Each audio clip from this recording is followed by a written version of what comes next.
FYI, of course, the second Thursday we always devote to the city. The mayor's not here, but we've got Josh Agers in studio. Josh, good to see you. Yeah, thanks for having me. I'll try to do my best to fill in. Well, you'll do a great job, no doubt about that. How long have you been with the Clinton Department of Parks and Recreation, Josh? Yeah, I started in 2010. I actually came over from the YMCA when the YMCA went away. A lot of the programming went to the city, and Greg Oberon hired me on there as the program supervisor. So I've been there ever since, and then worked my way into that position in 2017. So been doing that ever since. So you were at the YMCA prior to that. What made you get into this line of work? You know, it's very interesting. So a friend of mine, Ed Wing, former firefighter for Clinton Fire Department, shout out. We were playing softball together, and he was looking for someone to help, like, groom the fields for soccer, paint the fields, put the nets up, and kind of help run some of the game day stuff. And I fell in love with it, and that was at the YMCA. And then I just kind of started, like, going towards the next step of, like, I worked at summer camp, and then I worked as the aquatics person, and then I worked in the fitness center, and then eventually I took over as the associate director because I didn't have my 4-year degree. So the highest I could be was an associate director. And literally every director that they had left, and I just consumed all of those positions along the way. And thankfully it helped groom me for the position that I'm in now, because I had so many there was never a dull moment, let's just say, over the years, because it seemed like I was constantly taking on new responsibilities and roles, but I learned so much through that process that it helped give me the right toolbox for this job, I feel like. You know, it always seems to work that way. If you're working your way up, learn every step along the way to the top. Yep, and that's why we've got a great team now. So, you know, delegation is always a good word people like to use, but it really isn't delegation. It's literally like people in our department are just taking on their roles and responsibilities and running with it. You know, it's not delegating; they're just taking the lead on their own tasks, and they're doing a great job with that. I think we have a very strong department. We've got a great staff. I think we're staffed with the right staffing levels. I think we're sitting pretty good there, so we're able to put out a pretty good product, I feel like. Talk a little bit about the staffing. What are the numbers there?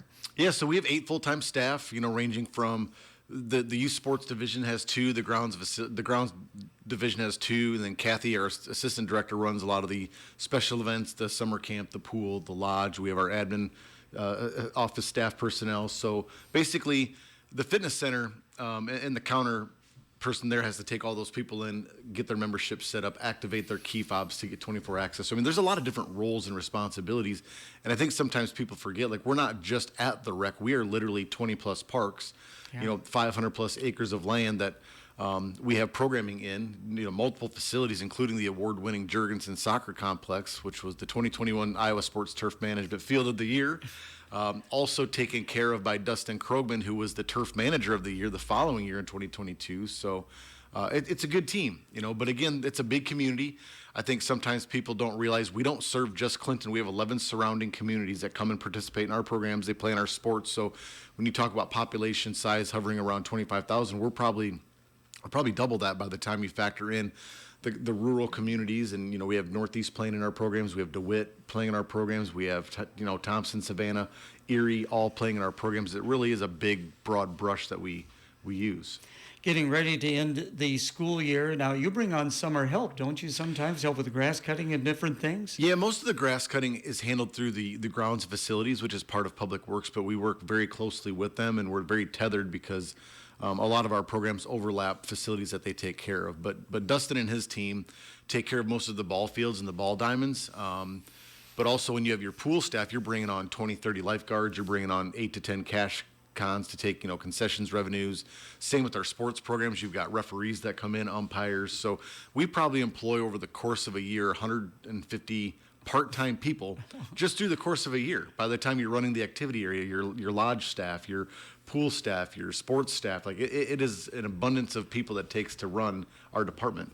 What a job it would be for payroll and to keep track of all these people. Well, we got good people that take care of that too. So I kind of keep track of that from a very high level, but our administrative assistant does a great job tracking that, working with the HR department at City Hall. So it takes a village, you know, as they say. So we definitely have a good staff that helps keep that ball rolling. You know, it's been a tough spring weather-wise, but we're going to get maybe into the 80s come next week. So hopefully, when will the pool be opening? We are targeting May 30th for the pool to be open. Every year it's, you got to wait for the temperatures to pass the frost levels so you can get water into the pool. Then by the time you get the water in the pool, you got to let it warm up a little bit because you have to train your lifeguards and they don't want to be swimming in, hose water. They Get the want wetsuits on. Yeah, they don't want it to be right out of the hose. So you got to let that warm up just a little bit. So there's a little time and space that it takes to do that process. But we've got it pretty well dialed in. And May 30th feels pretty early compared to other years, I feel like. So I think we're in a good position there. How are things at the pool?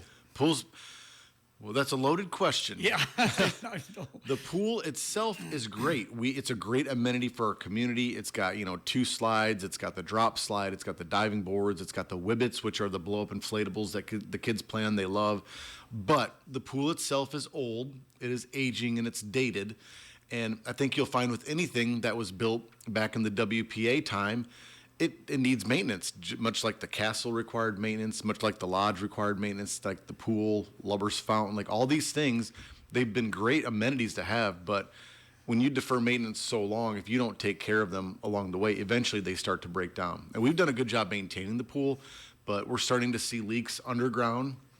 We're having to start to buckle up concrete to go find those leaks and then repair them and then patch the concrete back in. So our filtration system, almost 100 years old. There's 3 huge tanks. They're full of sand. They're probably, 8 foot wide by 12 foot in diameter. There's 3 of them, all made of like iron, cast iron. So they're rusting on the outside. So you can only imagine what the inside looks like. So we're not trying to paint a doom and gloom picture, but we are preparing to present to the council the challenges that we're facing. And then we'll have to create a plan. We'll probably have to have a company come in that specializes in pools and just do a deep dive and just say, hey, what do we have to replace? What do you recommend for replacement of those things and repairs? And then we can kind of try to plan out in the next 3 to 5 years to make them repairs to make sure the pool is the best that it possibly can be for our community. Yeah, when you think about it, the WPA, that was back in the 30s. Yes. So like you said, it's close to the 100 stadium, years. put the Lumber King Stadium in there Yes. too. So, all, again, great amenities, and we've gotten a lot of useful life out of them, but you have to maintain them.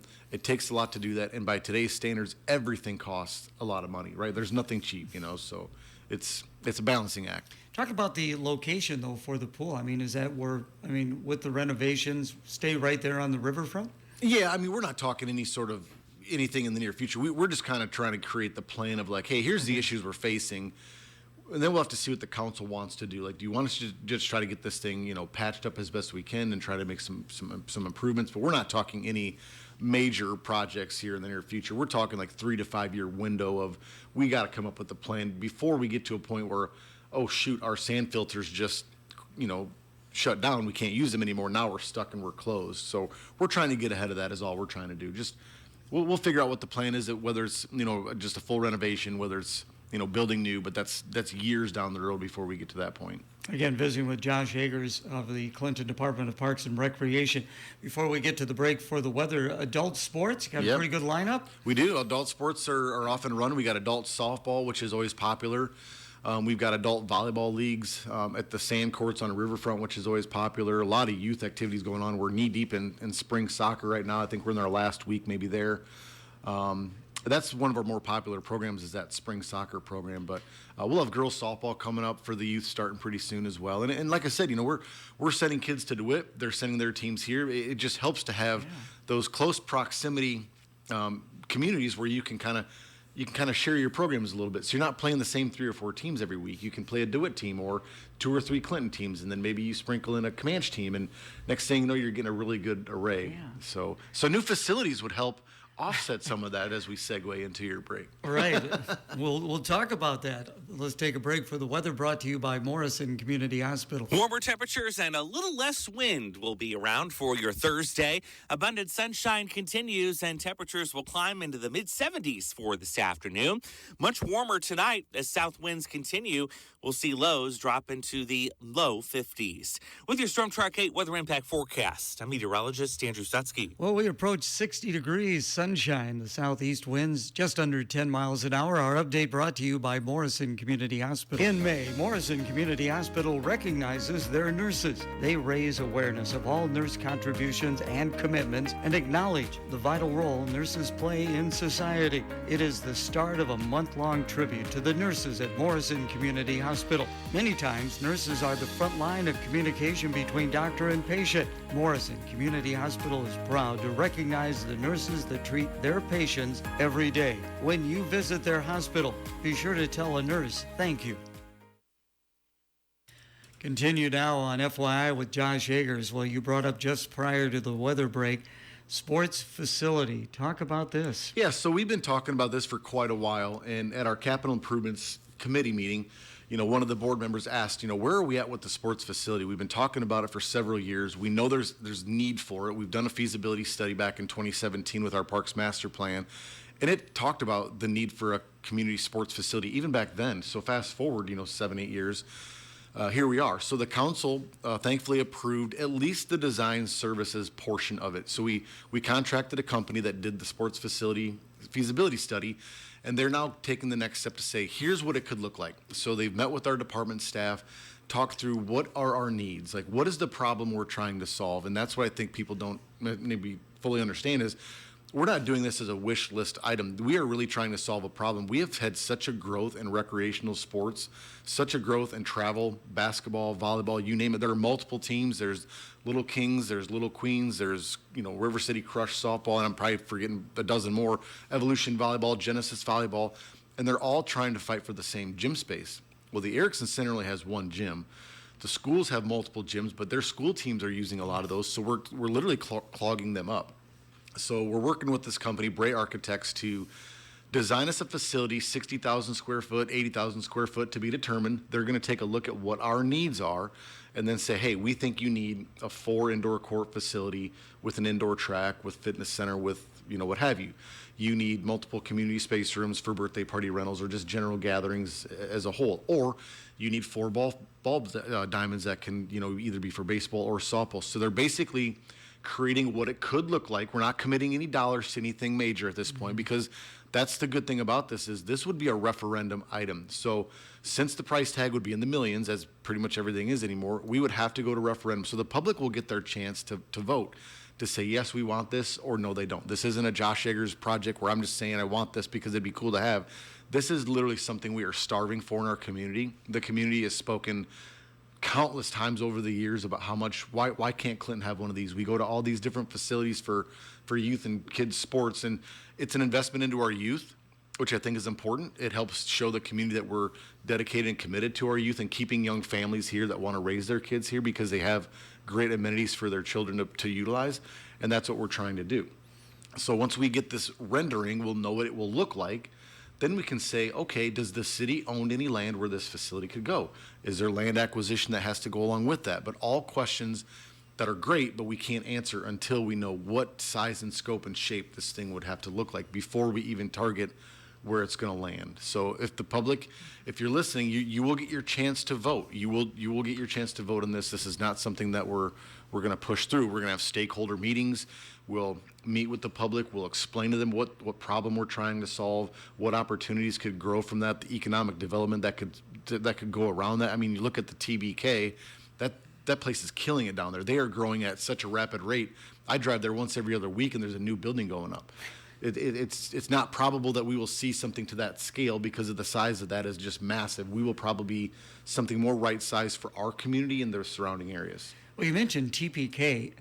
Could you get like a corporate sponsor? Are you looking for something like that, Josh? Yeah, we would explore all opportunities. There would be some, capital campaign would be a major part of this to see, would let the public put forth some dollars if they choose to. Some of the bigger corporations put dollars forth if they choose to. The city would have to come on board, obviously, with some dollars, whether it be through a borrowing of capital improvements or other opportunities. There could be naming rights. So all things that are being considered so that we don't want to burden the taxpayer, obviously, right? That's always the biggest, first and foremost, is what's this going to cost and who's going to pay for it? So we want to try to minimize that burden. But sometimes utilizing taxpayer dollars for such a project that will benefit so many masses of the youth in our community and adults for that matter sometimes you got to do that. It's a worthwhile project to have. Again, visiting with Josh Agers, Clinton Department of Parks and Recreation. So should this come to fruition, would it take the place of the Erickson Community Center? No, that's a good question. I would look at the rec or at the Erickson Center as like a satellite facility, right? So that's where our central hub is. It would more than likely stay that way. You would still probably go to the rec to sign up for your programs. We've got the great fitness center there. We would probably have a larger, more modern fitness center at a new facility that the people could use, but maintaining the rec as a satellite. It's a great gym for the kids that come across from the middle school to utilize, so it's great to have that space. So we would not want to ever do anything like by getting rid of the rec. That would stay. The pond is there, the ball fields are there. We're actually adding 4 pickleball courts, a basketball court, and a tennis court, and did a resurfacing project. We're right in the middle of that now. It's just awaiting paint and the nets to go up, and that project should be opened up here in the next month or so.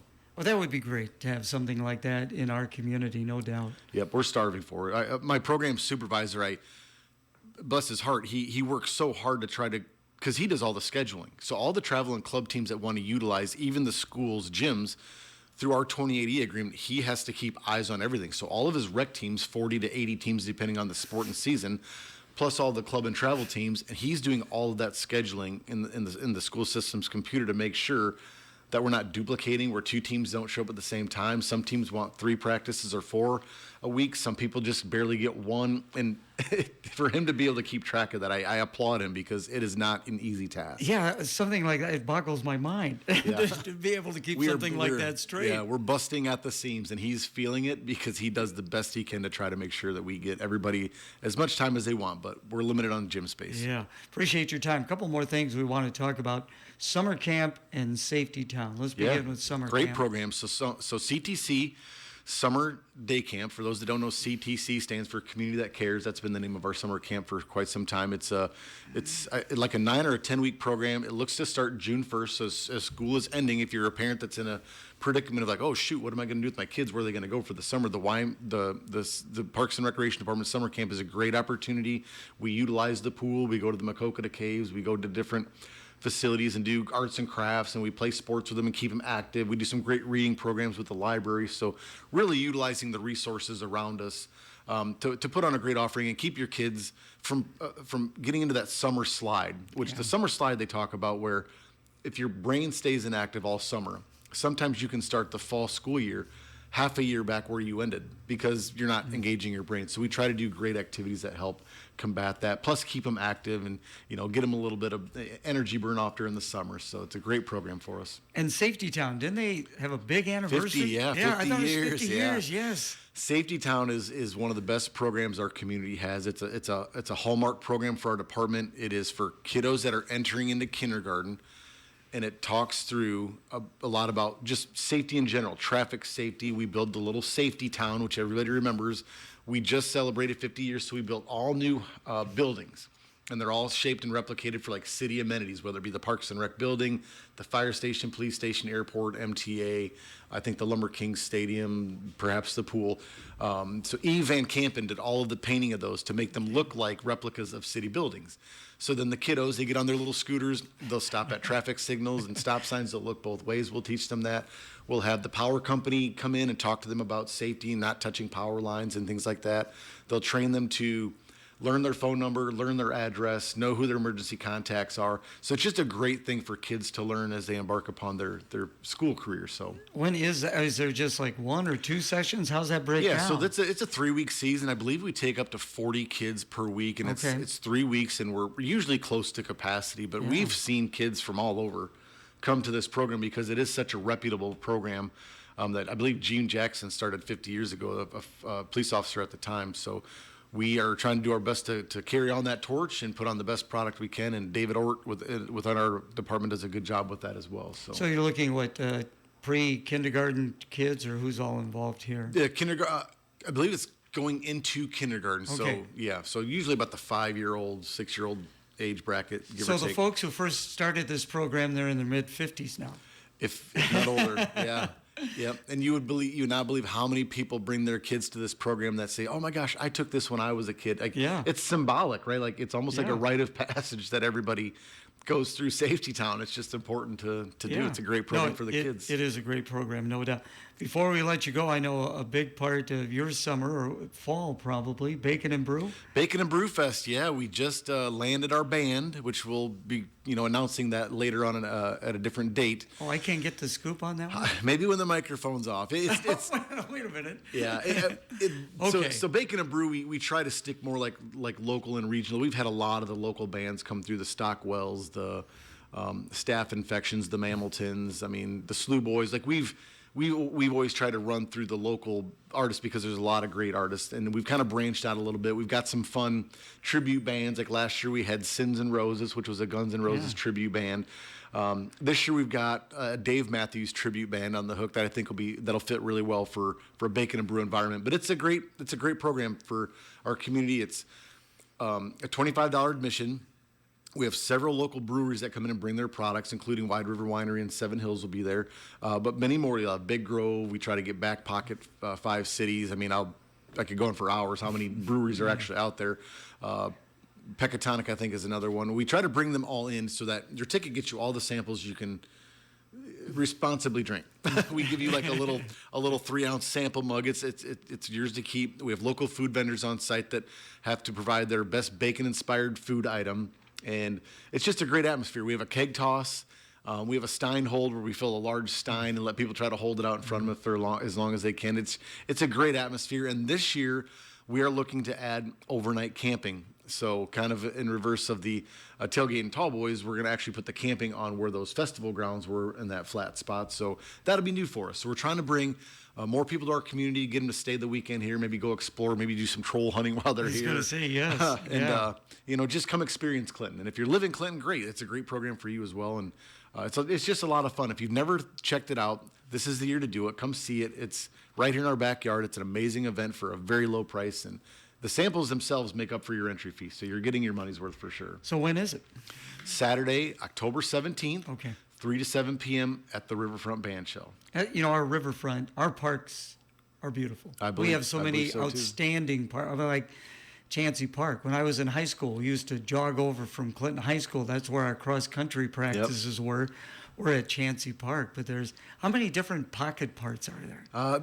There's probably 4 to 5 pocket parks. I mean, when you think about like even the Grove down there by the post office, there's a little pocket park on 5th Avenue South. There's one, I think, across from Tatum Tire. Now, not all of those are city-owned or maintained, but those little pocket parks are just great for people just to go and, get a little, see some nice flowers or just a chance to take a walk. But our parks in general, 20 plus as big as Eagle Point, which is the closest thing to a state park as you're going to find right here within our city.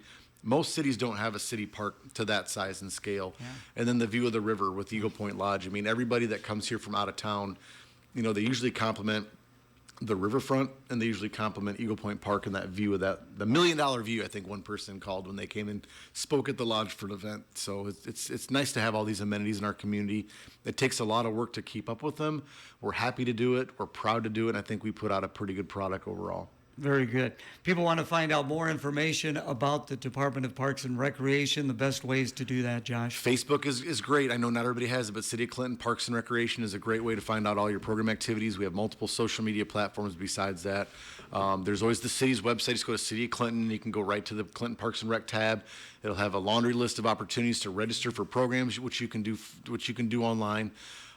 Just a great offering, and I'd be remiss if I didn't also talk through the marina is now open. I believe we're at close to 100% capacity for all of our slips sold this year. Dave Schutte is our new marina manager we just brought on this year. Gene Lachelle retired after, I think, 7 years with us, did a great job, and now Dave has taken the ball and running with it, and he's ready to welcome you to our river. If you need to buy gas, please stop at the marina gas station. We've got the cheapest gas on the water.